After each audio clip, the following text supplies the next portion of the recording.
Hello everyone, কেমন আছো সবাই? আশা করি সবাই ভালো আছো, সুস্থ আছো। আমি অনেক ভালো আছি। শ্বেতা সিম্পল লাইফস্টাইলে তোমাদের অনেক অনেক স্বাগত। তো চলো, চলে আসলাম আজকে একটা সুন্দর সুইট সুইট রেসিপি নিয়ে তোমাদের সামনে। তো বরমশাই বাজার থেকে অনেকগুলো গাজর নিয়ে আসছিলো। তো ভাবলাম কি করি আজ চলো করে ফেলি একটু গাজরের হালুয়া। সব প্রিয় বাড়ির, আর ছোটো থেকে বড়রা কিন্তু এরকম মিষ্টি মিষ্টি রেসিপি খেতে অনেক ভালোবাসে।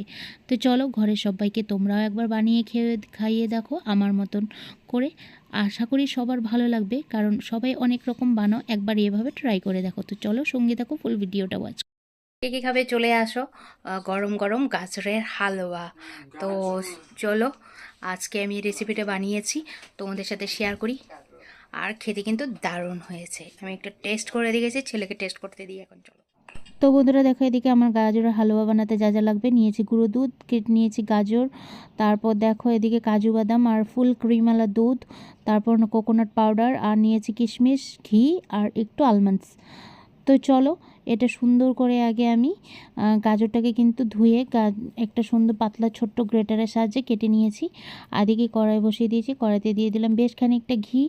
তো তোমরা চাইলে কিন্তু সাদা তেলও ইউজ করতে পারো, সাদা তেল আর ঘি দুটো ইউজ করতে পারো। আমি কিন্তু শুধু ঘি দিয়ে বানাচ্ছি। তো দেখো, এদিকে আমি ফাটিয়ে রাখা কিছু এলাচ এর মধ্যে তেলের মধ্যে আগেই দিয়ে দিলাম। তারপর এখন গাজরটা দিয়ে বেশ কিছুক্ষণ সুন্দর করে ভেজে নিব। এভাবে একবার হালুয়া করে দেখো, খেতে কিন্তু বেশ ভালোই লাগে। তো চলো, এখানে মোটামুটি গাজরটা আমি সম্পূর্ণ দিয়ে দিলাম, দিয়ে এখন সুন্দর করে ভেজে নেব। আর একদম মিহি থাকা গ্রেটারের সাহায্যে যদি তোমরা একটু কুচিয়ে নাও, এই গাজরের হালুয়াটা কিন্তু খেতে বেশ ভালোই লাগে। তো চলো, এটাকে একটু বেশ কিছুক্ষণ আমি ভেজে নিই। তো বন্ধুরা দেখো, এদিকে আমার গাজরটা কিন্তু মোটামুটি হালকা ফুলকা ভাজা কমপ্লিট হয়ে গেছে।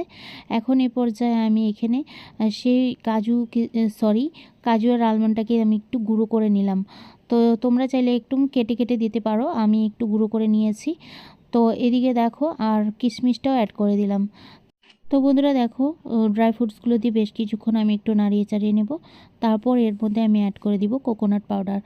তো তোমরা চাইলে কিন্তু ফ্রেশ কোকোনাটও ইউজ করতে পারো। আমার কাছে কোকোনাট পাউডার ছিল, সেটা আমি ইউজ করলাম। আর এদিকে দেখো, এই পর্যায়ে আমি আর একটু নাড়িয়ে চাড়িয়ে নিচ্ছি। আর একটু নাড়িয়ে চাড়িয়ে নিয়ে দেখো, গাজরটা বেশ কিন্তু সুন্দর একদম ভাজা হয়ে গেছে। এর মধ্যে কাঁচা ভাব বা কাঁচা গন্ধ যেটা থাকে গাজরের একটা, সেটা কিন্তু একদমই নেই। ঘিয়ের মধ্যে একদম সুন্দর এটা ভাজা হয়ে গেছে। এখন এই পর্যায়ে আমি পরিমাণ মতো চিনি অ্যাড করে দিলাম। তো আমি 1 বাটি মতন চিনি দিয়ে দিয়েছি। তোমরা যে যেরকম মিষ্টি খেতে ভালোবাসো সেই অনুযায়ী বানিয়ে নিও। তো দেখো, চিনিটা দেওয়ার পর গাজরটা বেশ খানিকটা নরম হয়ে গেছে। এর মধ্যে আমি এখন দিয়ে দিলাম একটু গুঁড়ো দুধ। গুঁড়ো দুধটা দেওয়ার পরে আমি কিন্তু লিকুইড মিল্কটা ঢেলে দিলাম, আর এটা দিয়ে বেশ কিছুক্ষণ একটু নাড়িয়ে চাড়িয়ে নেব। তো বন্ধুরা, দেশ ও দেশের বাইরে থেকে যারা আমার এই ভিডিওটা দেখছো, তাদেরকে আমার অসংখ্য ধন্যবাদ। আর প্লিজ কেউ স্কিপ না করে ফুল ভিডিওগুলো একটু ওয়াচ করো। অনেকটা কষ্ট করে কিন্তু ভিডিওগুলো তোমাদের জন্য করছি। তো চাই তোমরা একটু আমাকে সাপোর্ট করো, আর এর বেশি কিছু চাই না। তোমাদের ভালোবাসা ছাড়া কিন্তু আমরা এগোতে পারবো না। তো চলো, আজকের মতো আমার এই ভিডিওটা এ পর্যন্তই। আশা করি তোমাদের ভালো লাগবে। আর যদি ভালো লেগে থাকে, অবশ্যই একটা লাইক কমেন্ট শেয়ার করে দিও। চ্যানেলটি পাশে থেকো, চ্যানেলটি সাবস্ক্রাইব করে নোটিফিকেশন বেলটি অল করে দিও, যাতে আমার আর নতুন নতুন ভিডিও আসা মাত্র তোমাদের কাছে আমার নোটিফিকেশনটি তাড়াতাড়ি পৌঁছে যায়। তো দেখো বন্ধুরা, আমার এদিকে গাজরের হালুয়াটা বানানো একদম কমপ্লিট। তো এদিকে দেখো, হালুয়াটা তো একদম কমপ্লিট হয়েছে। এখন এটা সার্ভ করার পালা। তো বেশ সুন্দর সব বাটিতে বাটিতে বেড়ে নিয়ে আমি এর মধ্যে কিন্তু একটু করে কাজু দিয়ে সুন্দর করে একটু গার্নিশিং করে দিয়েছি। আর এর উপর দিয়েছি একটু শুকনো গোলাপ ফুলের পাপড়ি। তো দেখো কেমন লাগছে। আর আমার ছেলেকে খেতে দিয়ে দিয়েছি। এখন ও রিভিউ দাও কিছু। ভালো হয়নি পাপা, বাবা ভালো হয়নি। 10 out of 10, 10 out of 10।